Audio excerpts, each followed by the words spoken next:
Welcome to Network Marketing Pro. My name is Eric Worre, and today I'm here with $1 Million a Year earner and my friend, Hayley Hobson. Hayley, welcome to the show. Thank you. How are you? I am great. Well, what I wanted to do in sitting down with you and just having a conversation is get a little bit behind the curtain. People know you as this $1 Million earner, this rock star in network marketing, but why don't you start by telling me a little bit of your background? You know, what happened prior to this network marketing experience? What was your life like prior to this network marketing experience? Yeah, so it's funny, actually. My prior life, I was a bankruptcy attorney. And I went to law school when I was in my 20s and started practicing law immediately afterwards, and realized right away within the first couple of years that that was not the profession for me. Although probably that's one of the reasons that I'm so anal retentive in my business right now, right? You kind of have to have that personality. So maybe it's helped with a level of success. But I decided that I didn't want to be in a courtroom. I didn't want to be pushing papers all day long. I didn't want to be fighting with other people. And I didn't want to be on somebody else's time schedule and work for somebody else. So I actually quit my job back then. I think I was about 30. Mm-hmm. And I called up my parents one day and I was like, I'm going to be a Pilates and yoga teacher. And I was super into athletics at the time. I was a competitive triathlete and I was looking for ways to relieve my stress and looking for ways to perform better. And so that's what I chose to do. And I thought at the time that that would be a more flexible lifestyle and that I'd be living my dreams, right? And it was a lot more fun. And I was working with people who wanted to be healthy. But I actually got really sick in the meantime. And so about 10 years into that career, I realized that there had to actually be something better than that. And what I meant by that was I was tired of working so hard for a paycheck. You know, if you didn't show up in front of your clients, you didn't get paid. And there were so many days I showed up not feeling well, having a headache, having a sore throat, just feeling like I didn't want to show up. You know what I mean? And so I had a 3-year-old at the time, and I also realized that I wanted to figure out how to spend more time with her. Like if she got off the bus eventually and went to school and got off the bus at 3, I wanted to be able to go pick her up. I didn't want to be smack in the middle of my day with clients.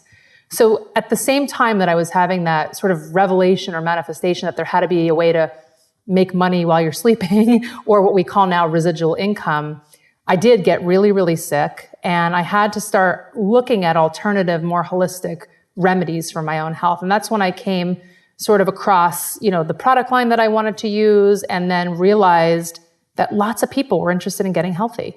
And so it was a simultaneous sort of switch from my Pilates and yoga wellness lifestyle into, wow, I can't even teach Pilates and yoga anymore because I'm so busy with my network marketing business. And that's what I thrive on now, is really the connection that I have with people who want to grow businesses. Like I have a huge passion for helping other people be successful. I know that you know what I mean. Mm-hmm. And it's what I thrive on. It's what wakes me up every day and makes me want to keep going, is teaching people that there is a better way to live. There is a much more fun and like free lifestyle that we can all have. And it's more than just being healthy. It's really about how can we love our life and love the time that we can actually spend doing the things that we love. I love that. And talk to me about, I want to peel the layers back just a bit. You know, because I know sometimes in network marketing, we have our canned responses to different questions because we get a lot of the same questions, right? Right. But take me back prior to your attorney days.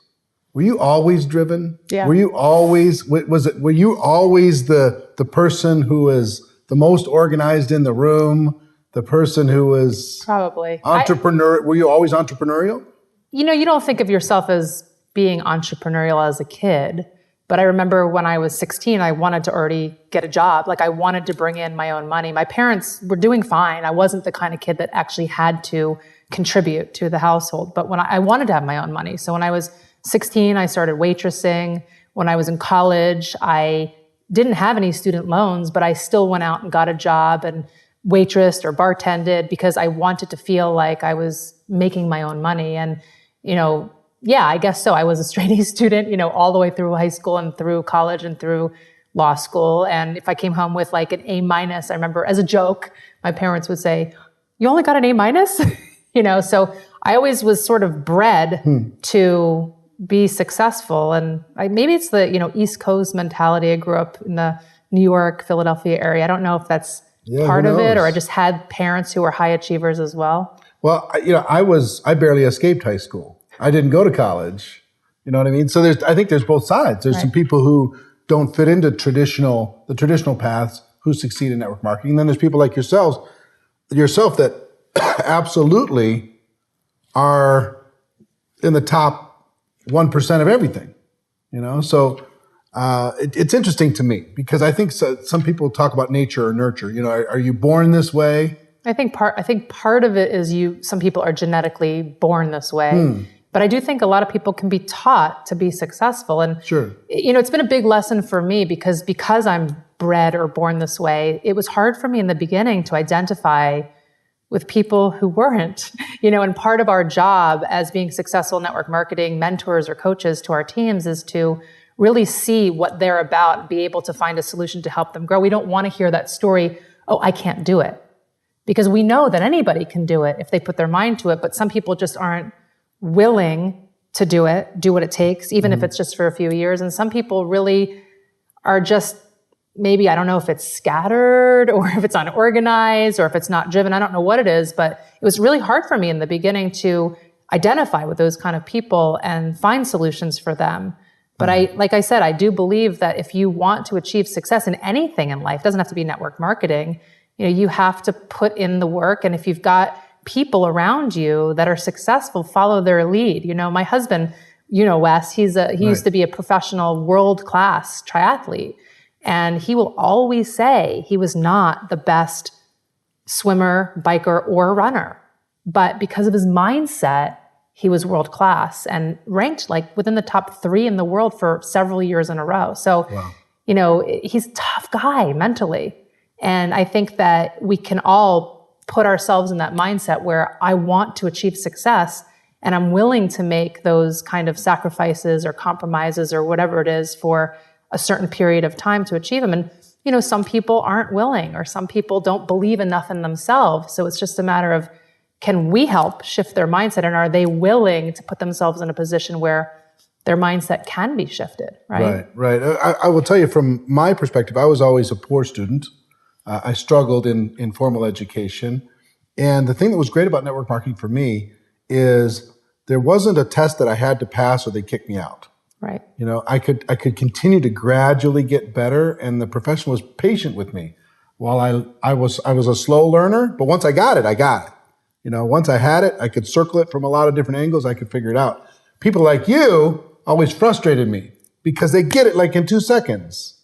They see the whole picture. Okay, I got it. Boom, they move forward. And like you say, some people, high achievers, look at people like me and they scratch their head and they go, maybe I don't fit inside of this model. Maybe I should be a bankruptcy attorney. Maybe I should run my own yoga empire. Maybe I should create some other business. Maybe I fit better there. So it's interesting to see you doing so well, so fast. Inside of the network marketing profession. Talk about, you go through high school, all A's, you go through college, all A's, you could come right out and become a bankruptcy attorney, a successful bankruptcy attorney. Well, I don't know how successful you could be your first years in the practice, but right. I was doing my job. You're doing your job. You're probably making more money than I was a lot of people your age. Yeah. I was making a 6-figure income right off the bat. Yeah, she's like, ho hum. Yeah, 6-figure income now, in my early 20s. Right. And now I realize that you can actually make a 6-figure income monthly. Sure. If you really want to. If you really want to, right. So then you say, hey, this isn't for me. Maybe it's a little too negative. I don't want to sit in the courtroom all the time. And it was boring. And it was boring. It was repetitive, right? Yeah. So then you make this huge shift, kind of from business to kind of holistic mind, body, soul, spirit type of an approach. But that drains your mind, body, and soul for some interesting reason. Well, probably because of my need to please, my need to achieve, my need to like always be the one that's making everybody feel better and putting myself out there all the time. I had to learn a lot of boundaries in this business too. Sure. Because I'm the person that wants to just make sure that everybody has everything. Like, sure, text me 24 hours a day. I'll help you, And, that probably allowed me to have a faster level of success in the beginning, but with everything, oh, sure, you want to come in at 5 o'clock in the morning? I'll train you, in Pilates.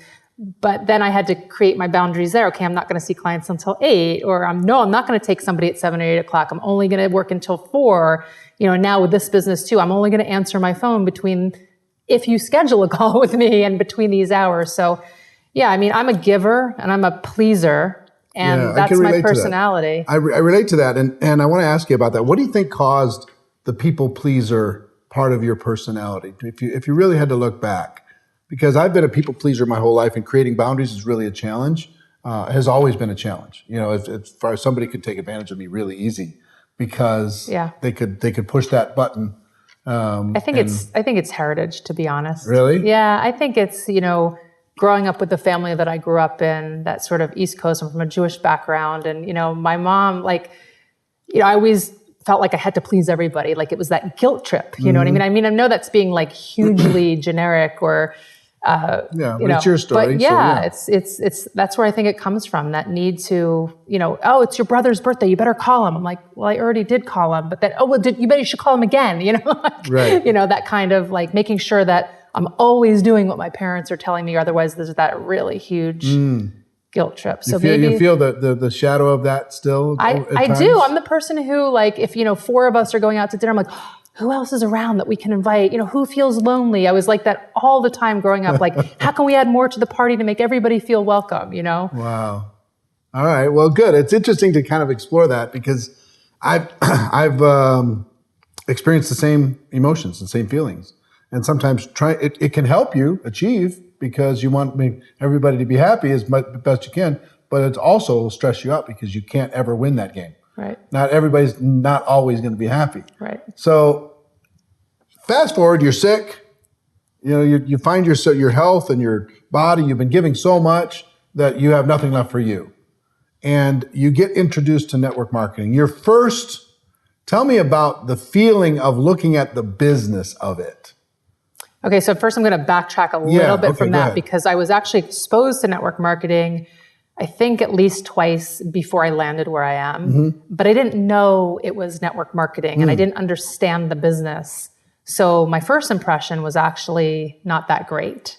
And I think that sometimes people like us who are in the business are actually not in love with the business yet. And so they may even be embarrassed by the business. So their approach to how they approach you and the way that they bring you on is sort of like kind of taking you away from what it really is, because they're apologizing. Yeah. So the first time I was introduced to it, and the second time, it was kind of skirted around what was really going on. Sneaky kind of? Yeah, almost? A little bit sneaky, but also like, hey, we're going to get all these people to do this, cleanse or detox. And I didn't understand that was like, what we're really doing is trying to get people on this product. And it's not like about, what we've made up to sell the product. It's like, the product itself. So both times that happened. And then, all of a sudden I'm on an auto ship and I didn't understand it. And I didn't understand the need to be using those products every single month, because nobody had really explained them to me. It's like, okay, well, I'm going to do this cleanse or detox. Do I need those products every single month? And all of a sudden I've got stacked up boxes that are coming in and I haven't opened the box before. So I believe it was really in the lack of education that I was given by the people that introduced me. And then and no business skill, like hey, this is how this business works. Not just, hey, you're getting product every month. And by the way, if you know anybody that you want to share it with, right? So the third time I was introduced, I actually was trying to work one of those network marketing businesses. And I actually came on as a customer in the company that I'm with now.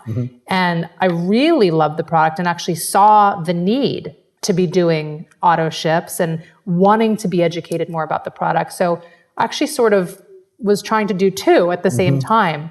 And then after about 3 months, chose the one that I'm with and realized, look, you can't do 2. You're sort of diluting your own audience.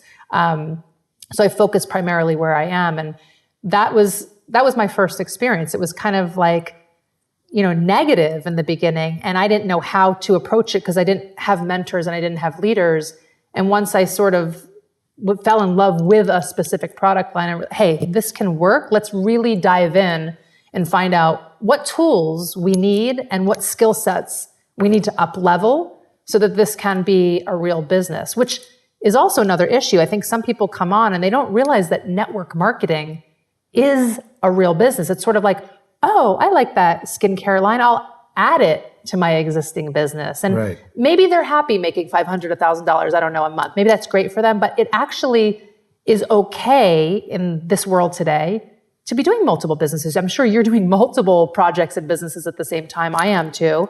And that's okay if you've got the brain capacity. And bringing network marketing into your life as a business, not just as a product that you're sharing with other people, is a smart tactic. So just for clarity, you're not saying that it's a good idea for people to do more than one network marketing company. Right, that dilutes your focus, right? Yeah. As far as what you're representing. But what you are saying is if you're you have a traditional small business, and you start another business with a network marketing company, or a network marketing opportunity, or something else, investing in real estate on the side, or investing in the stock market on the side, or whatever, other ways to be able to create income is smart. And I believe that the future is coming when people are going to say, yeah, I'm a firefighter, but I'm also involved in network marketing. I'm also a network marketing professional. Yeah, I'm a nurse, but I'm also, So people, you don't have to walk away from their careers to do network marketing. But those who decide that, hey, look, this could be the primary. What happened for you is this went from maybe a secondary kind of nice little thing, and it switched over to the primary focus. Like I used to say, I'm a holistic health coach, right? And now I say, oh, I'm a professional network marketer. And I'm proud of that, and I feel good about that.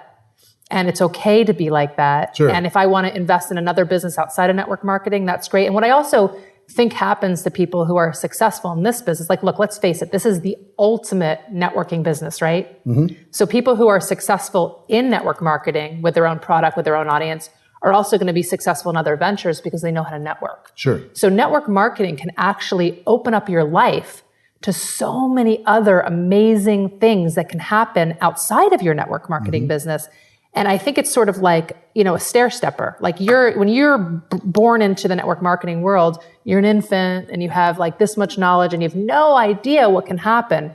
And then you're like a toddler and then a grade school, elementary school person and a junior high school. And you keep up leveling with each rank that you get to and each place that you get in your company. And all of a sudden, as you keep going, the world starts opening up, and network marketing can bring amazing opportunities into your life, relationships, all different kinds of interesting opportunities. Yes, it's fun because your life gets big. And people outside of network marketing, they have like 3 or 5 friends, and some of those are family members. They have people that they kind of tolerate at their work that aren't necessarily super great friends. But people who are involved in network marketing have this huge network of interesting people. How many cities in North America could you go into where you already have friends? Everywhere. I did this really cool thing on Facebook. It's like some type of app that they have now where you can click to see how many places you visited. And there were like 6 states that I haven't been to. Like this year alone, I think I traveled 150 days to 6 or 8 different countries, to 1 million different cities. And I knew someone everywhere I went. Even if I didn't know, I know them. It's a big life, right? It's a huge people life. know you. A lot more people know you than even you know them. Yeah, when I was posting on Facebook saying I was here, I had a whole bunch of people saying, wait, can I come to your event? I'm like, I'm not here for an event. Right. So you get involved and you kind of have this positive product experience. You feel aligned with it. It resonates with you. How long did it take between that introduction and the time you said, you know what? I think I'm going to turn on the business side of this. I think I'm going to start to grow a network of other. So for me, it was immediately. Like I'm like you, I'm like you. Like sort of I implement before I think things through. So it's like I have an idea, and I kind of maybe knew in the back of my head that I think I'm going to try and see what happens, but you don't necessarily make that commitment in your mind. But I got my product, And I just started saying some things about it on social media, and then boom, boom, boom, boom, boom. Lots of other people that were in my world, health coaching, teachers, et cetera, health and wellness, they wanted to jump on board. So I thought, wow, this is an opportunity for sure. I will go for it. So I started creating my training groups and whatever I felt like I need. Within a week. Okay, so I think I earned almost $1,000 like my first week in network marketing. Nice. Yeah, and I think I was one of the company's top enrollers, and I enrolled on like the 23rd of the month. Right. So approximately, how many people did you share it with in your first, say, 30 days? Probably more than I know, because I was talking about it in Facebook groups and I was talking about it on Facebook. So, there's probably literally thousands of people that I was sharing it with. Personally, how many were you sharing it with? So I did send some emails out personally to dozens of people that were in my warm network of friends, and I got rejections from everybody. Really? And so that's actually something I want to talk about with you, please. Because I feel like a lot of people say that network marketing doesn't work or it's not for them because they don't have a network. And I think that that's honestly BS because our job, if we want to be good at this industry, is to learn how to create networks. And so it doesn't matter if you live in I met somebody last week, one of the top leaders in my company, who lives in what she calls like the whole of this country. And she is, like I said, like definitely a high level earner in this company. And she is in a very, very, very, very, very blue collar, maybe lower income area with nobody in her town. And she's been able to be successful because this world is open through the World Wide Web and also through us just getting out there and increasing the value via communication, via education of what we are turning people on to. So I don't think that our friends and family is who our network is. Right. It's a start. For some people, it's just a start. It's a start. And some people are really successful with that. And some people like me, my mom wouldn't buy from me. Your mom wouldn't buy my sister wouldn't buy from me. My dad, who was a doctor, was like, this is ridiculous, So I had How did that make you feel? Horrible. Yeah. It took my family like 6 months or more to even try my product. And so... And my husband said, stay away from our friends. Like, I don't want you to be that person that's like, going door to door, ruining all of our relationships. So now, eventually your friends got involved and eventually your family got involved. Yeah. But that close friends and family are what I like to call hot market. They know you too well. Exactly. And because of that, they're not going to cut you any breaks at all. Right. They give you actually an extra hard time. Right. So there's ways that you can approach those people. Just ask them, hey, to support your business, help you launch your business. Take the opportunity off the table. You're not a prospect. I don't even care. If you join my business, whatever, it's not. That's not super important to me. You know what I mean? Right. Just pull it back a little bit, because everybody's been hit by the family member that joined something. Right. And races through the family. Right. And and friends, you don't want to ruin the relationships with your friends by bringing them into deals that they think are not great deals. So what I found is that as my level of success increased, I had people popping up from high school. I had people popping up from college, from law school, from all these different places in my life saying, hey, what are you doing? I want to get involved. Like literally 2 weeks ago, I had a girlfriend from mine from high school who I haven't seen in, I don't even want to tell you. I mean, it's been probably like over 20 years, right? Who's now in my business with me. And it's awesome to like reconnect with those people. But had I reached out to her in the beginning, she probably would have been, actually, I probably didn't even know where she was. Right. But had I reached out, she might have been one of those people who said no. So my advice to people is, if you love something and you believe in it, go with your gut. Go with your gut and also be patient. Yeah, be patient for sure. Be patient, because people everybody in your world is going to end up knowing what you do anyway. Right. You don't need to race out there and, be like the little dog peeing in every corner of the house, because you're super excited. You can go out and let people know what you're involved in a classy way, in a professional way that invites them to ask for more information, but doesn't push it down their throat. Right. Right. And at the same time, you were very successful using social media to kind of tell the world who you were, what you stood for, and cause them to be curious about what it is that you were involved in. And they started to reach out to you, and you started to have through whether it was Facebook groups or just your Facebook page and how you were living your life, people started to be attracted to what you were doing, and you added a lot of people using that kind of a new way of grassroots. Yeah, social media is really powerful. I mean, we have billions of people that are using the internet these days, and billions are on Facebook too. It's the biggest platform. So there are ways to be on Facebook and be a scumbag, and just be trying to sell a product. And there's ways to just tell the story of your life and pose curiosity, which is, what I would do even if I showed up at a dinner party. It's not like I would show up at your house and be like, hey, who wants to buy, you'd show up and you'd talk about things and you'd be friendly and you would, inspire people to want to get to know you better, and therefore questions would flow. And that's how social media works too. So sometimes you might be posting an image, or sometimes you might be posting an opportunity and people might read it. And sometimes you're just telling the story of your lifestyle and people are curious and they feel that energy and they feel that, wow, she's happy and she's successful and I want to find out more. And the thing about Facebook or about social media is you have to be patient with that too. I have a girl who used to work with me when my 6-year-old was born. She was my first nanny, and she worked for the first year of my life, of Madeline's life with us. And I haven't talked to her in a couple of years. She just reached out a couple days ago. She just had a baby, and now she's interested in the product. And she's been seeing it for years online, but she just wasn't ready until now. So you have to be patient, whether it's in person or whether it's on the internet. I think that one of the common mistakes or sort of downfalls of people's network marketing career is that they give up and they give up fast. And if you are going to be consistent, realize that it takes time to build this business. And for most people, it doesn't happen overnight, right? Because most people aren't willing to go full time and work 40, 50, 60 hours a day. I mean, a week, right? I actually probably would work 40 hours a day if we had 40-hour day. But most people aren't willing to do that. So they're kind of squeezing the network marketing business into the nooks and crannies of their life, which is a great way to do it. And it's also one of the amazing things about network marketing. Like, oh, you have a half-hour drive to work? Great. Get on some calls and mentor your team, or check in with a friend and catch up with them. That's how you can build this business. But also realize that you're not going to be making $1 million overnight. And obviously, the more hours and time you spend in, the faster it will grow. But if you stick it out for 3, 4, 5 years, that's when it's like a stock investment. Right.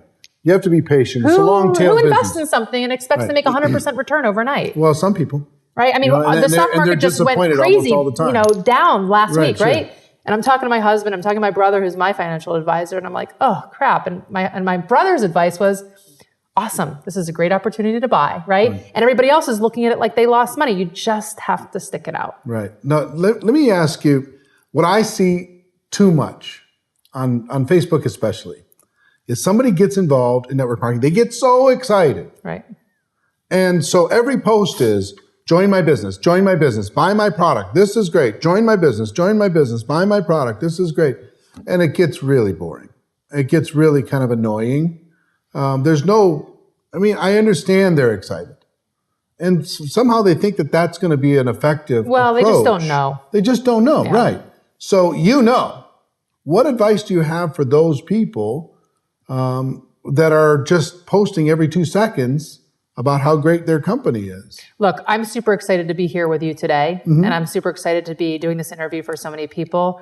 But I have to control myself on how many posts I put out today about this, right? I don't want to be spamming my audience with 500 photos of our interview. It's the same thing, right? So you have to just sort of like step back a little bit and try to integrate other things into your feed besides your business. So I would say for me, it's probably maybe 10 to 20% about my business and 80% about your my lifestyle family, or brand, your life, whatever your brand travels, is. Yeah, whatever your brand is.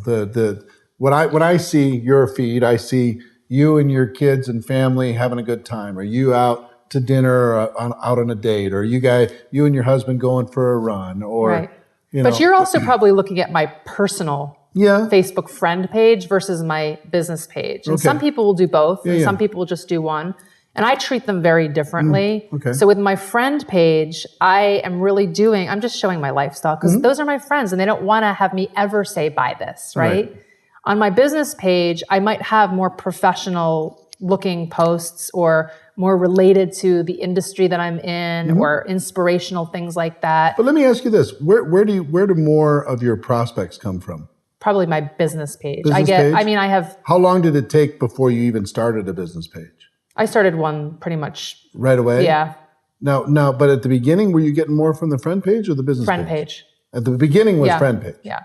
Just how you're living your life Yeah. and curiosity posts. I found this great solution, to be able to be at home with my family and still build an empire. Yeah. And then don't say anything about it and let them come to you a little But then after a while, it gets tiring of like having your friends constantly see that kind of stuff. So then you have to quiet it down and then build a professional page, in my opinion. And the thing about building a professional page is that people get frustrated with that. Like, well, I don't have any fans. Well, guess what? Guess how many fans I had in the beginning, right? Guess how many fans you had in the beginning. And now what? Hundreds of thousands of fans on the page, right? So that also, you got to start somewhere. Exactly. So, I mean, that's a whole conversation onto itself, but you just, if you're being consistent and you are speaking from your heart and you're giving good quality content and really visually appealing images, and you could sponsor a post every once in a while if you want to throw a few dollars at it to have more people see it or build your audience, you can do that. But I work differently with both pages, the personal and the professional. And I used to almost not do anything on my personal page because your friend limit is 5,000. I'd already pretty much reached it and I didn't want to spam my friends, but now they've got this new thing where people can follow you. So now I've actually started to add a lot more content back into my personal page. It's always changing, right? Yeah. And so, but what I'll notice is like if I post a really cool family pic or kid pic, I'll get hundreds of likes and comments on that. And if I post something about my business, nothing. Like people on my personal page don't want to hear that. Interesting. And then if I go post it on my business page, different. 20,000 people will see that post and hundreds of people will like it and share it. So they're really different platforms. Interesting. Well, let's go back to your career, your network marketing career. Typically, there's different phases of growth. The early phase is kind of raw enthusiasm, figuring it out as you go. And then there's some different kind of defining moments that either accelerate your business or professionalize your business or whatever. If you think back to some defining moments that has happened in your career, your network marketing career, and what was the year and month that you started in the profession? So I started like the day before Thanksgiving 3 years ago. So that was 2012. 12 or 13? 13? 12, because 13, 14, 15, and then now we're a couple months after Thanksgiving. Okay. So 2012 is when you started off, right? So I'm a big fan of these defining moments. I've had a couple dozen in my 28-year career that have totally changed everything. And you never really know what a defining moment's going to be. Were there any of those moments kind of in that first year? Oh, yeah. What are the ones that come to mind? Yeah, so one of them was I enrolled with my company in November, and then I went to the first leadership retreat in March. And so that retreat is for a certain level of people and up. And it's the average, it's not by income, but the average income level is about 2,000. So it's the people who are building a business that are invited, 2,000 a month, that is. And so I sat in the very back of that room. There were about 3,000 people maybe there, and I knew nobody. And it was sort of humiliating because I just felt like you were always the A student. Yeah, and also I'm an introvert at heart, and I just felt like awkward and out of place, and like I just didn't know the business, and these people were so amazing and so awesome, and I felt sort of low man on the totem pole. And I sat in the back and I, made little cliques of friends around me, those couple of days, and met a few people in my upline that probably didn't care less about me at the time, and I watched speaker after speaker on stage, and I thought to myself, wow, I can do this. Like, they are just regular people who had a vision, and now they're making $25,000 a month. And I thought, oh my gosh, I could be making 25. Like, that didn't even seem feasible to me at the time. But after watching those presentations on stage, that was a huge defining moment for me. And I sat there and I thought, I am going to be on that stage next year. And I was.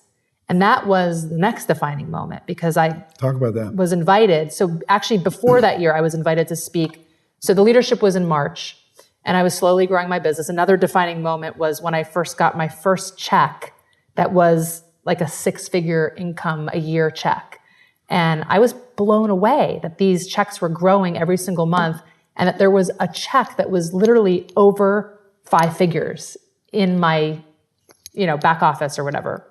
And so that was huge. And I remember I was doing an event in Chicago and I called my husband, like, you're not going to believe this. Like, this is what I made today, and he was like blown away. And then it just kept going up. And so then I went to an event in my local area that our vice president of leadership development came to, and she asked me to speak at. And I had never done any public speaking. This is before I got on stage at the leadership event.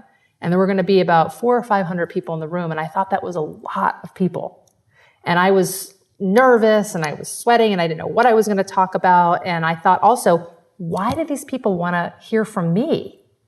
So what? There are so many other amazing people in this industry. And the presentation that I did it really went over well. And then that was another defining moment for me. Built because some confidence, exactly. Right? And then she asked me to teach that same presentation on our incentive trip just 2 months later.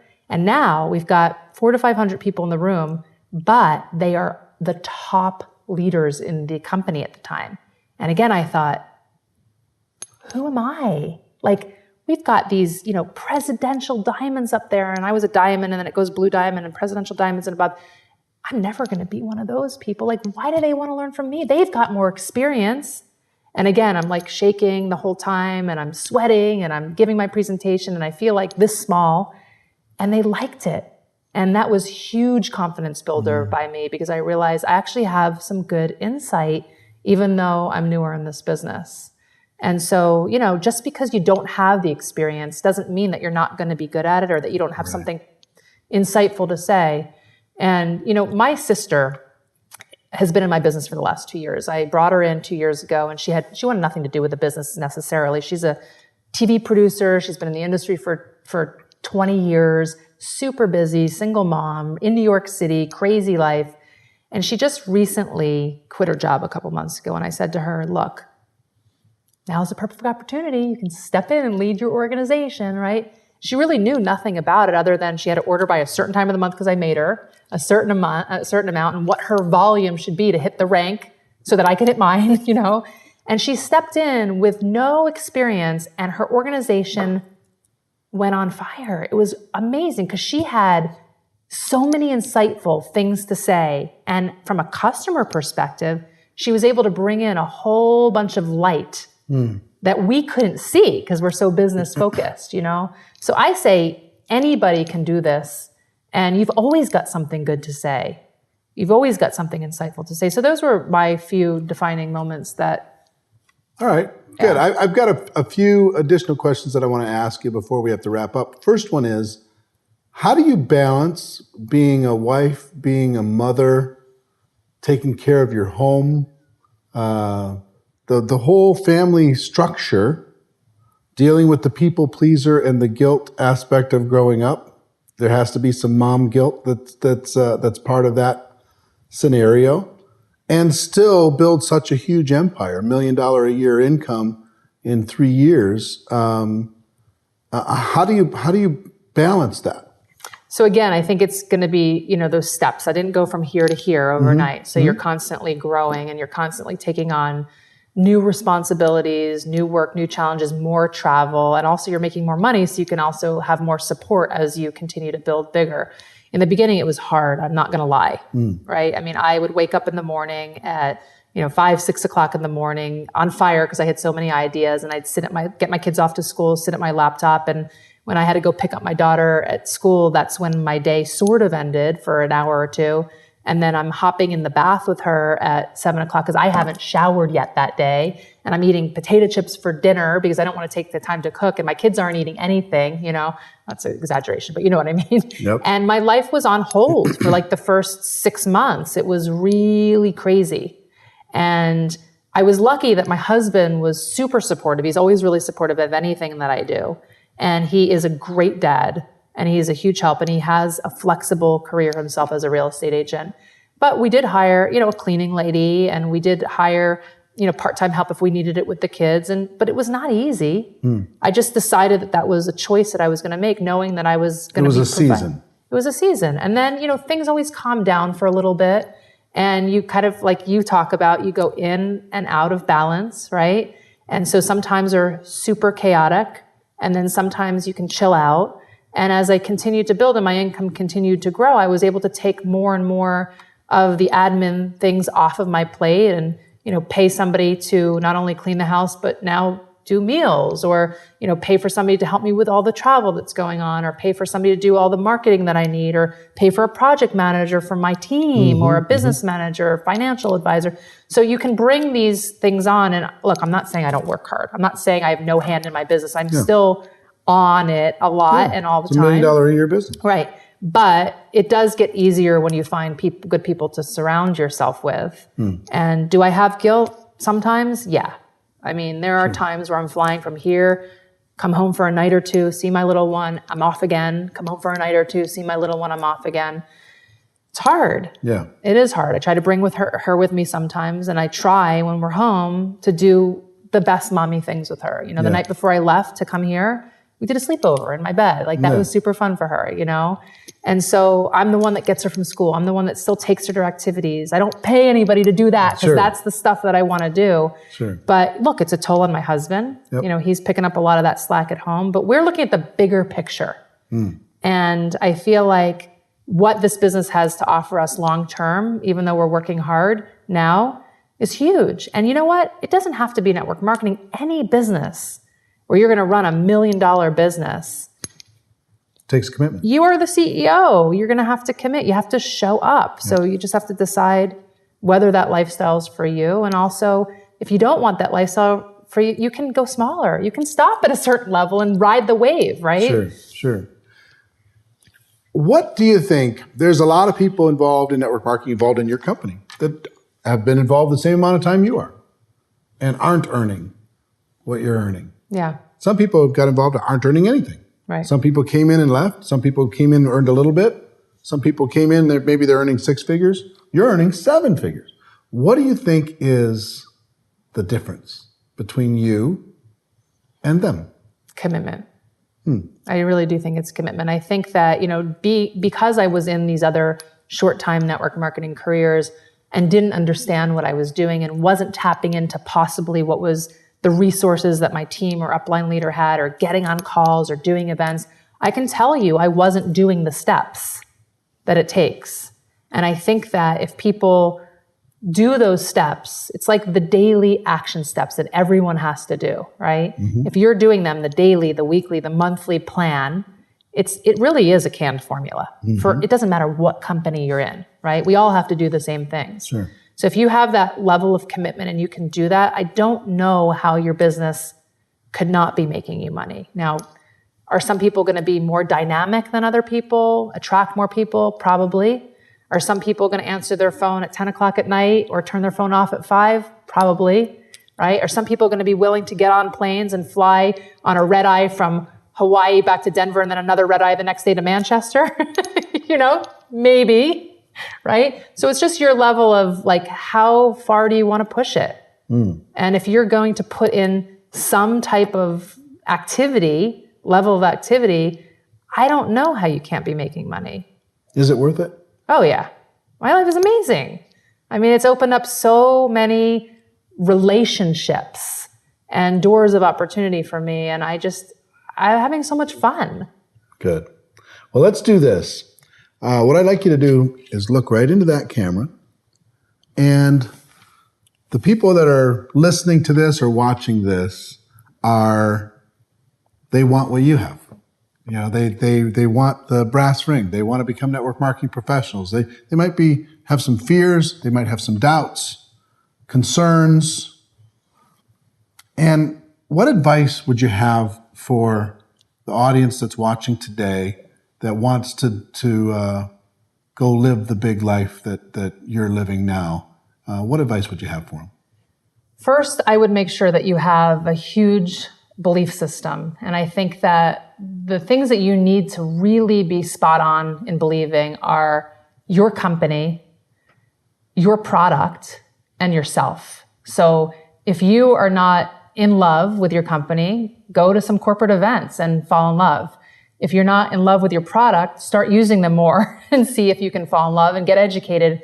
And if you don't have a firm level belief system in yourself, then there are dozens and dozens and dozens and hundreds of tools online now, or webinars or audios or videos or books or live events that you can go to start developing this belief system in yourself. And then the next thing that you have to do is get out there and do the basic, what I was talking about, action steps. And every single person who comes into this business has what we call a sponsor or an upline or an enroller or something like that. And even if that person isn't actively building a business, there has to be somebody, I promise you, in that chain above you that you can reach out to and tap into some level of support and resources and tools that are specific to this business and this company that you need to learn how to do. Like, I wouldn't decide I'm going to be a doctor and not go to medical school. I mean, it sounds crazy, doesn't it? I'm not going to go practice law and not go to law school. So people have to treat this industry like a profession, and that means get educated and learn how to do this industry. It's no different. This is not what are they calling it? The Powerball jackpot right now, right? It's a real industry and you must get trained. And I'm sure there are dozens of resources out there that your company provides, that people like Eric provide. And there are a lot of skill sets that you need to learn. And if you can go get them and apply them and practice them, you will have success. And if you sit there hoping that it's going to happen for you, I don't know, maybe it will be the Powerball, maybe it won't. Yeah, right. Hayley Hobson, you're a rock star. Thank you so much for taking some time today, paying it forward, sharing with this audience some of the wisdom that you've gained over the course of your last 3-4 years, over the course of your life. I'm sure that what you're going to do in the future is going to far surpass what you've done so far. So I really appreciate it very much. I appreciate you having me here, and I hope so, because I really love making a difference in other people's lives. And the more we can bring in, the more we can give out. Love it. Ladies and gentlemen, that's our show. If you liked what you heard, you liked what you saw, please like, share, tell a friend, let people know about this, get the message out there. Hayley's message is an important one, and I think a lot of people should hear it. So, ladies and gentlemen, our wish for all of you is that you decide to become a network marketing professional, that you decide to go pro, because it is a stone cold fact that we do have a better way. Now let's go tell the world. Everybody have a great day, and we'll see you next time. Take care. Bye-bye.